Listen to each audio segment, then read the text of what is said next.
की माला लाल कहा करिवे।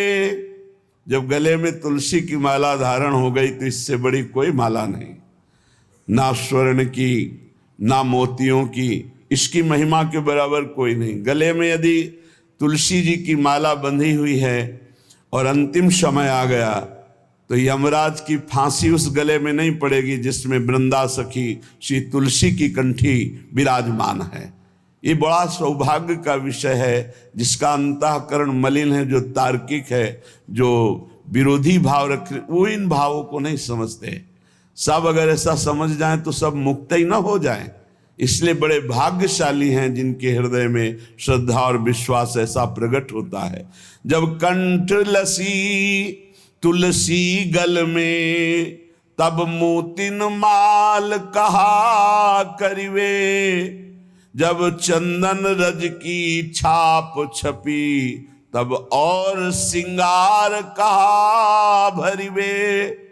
जब गले में तुलसी की माला तो और फिर मोतियों की माला, स्वर्ण की माला है। आप आश्चर्य मानिए, भगवत चरणारविंद का आश्रय कितना प्रबल होता है। एक एक स्वर्ण आभूषण में भाई भाई में झगड़ा हो जाता है और अपने सब श्रृंगार स्वर्ण के न्यौछावर कर दे, नहीं पहनना, गले में तुलसी माला और रज धारण कर ली। ऐसे कितने उपासक जिन्होंने सर्वस्व त्याग कर दिया रस और तुलसी माला धारण करने पर, कभी आभूषण नहीं धारण किए।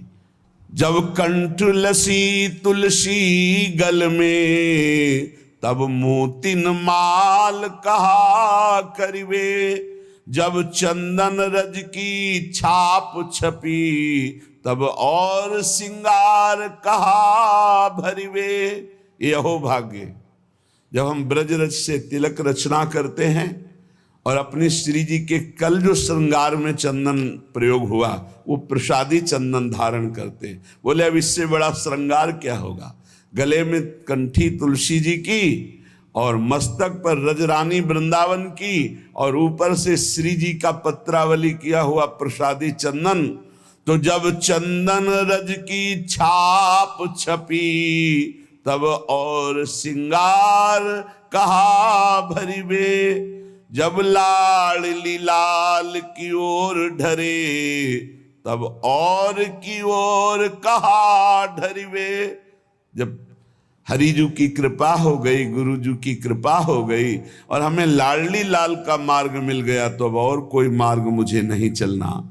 जब नागर नंद किशोर धरे उर, मेरा बेटा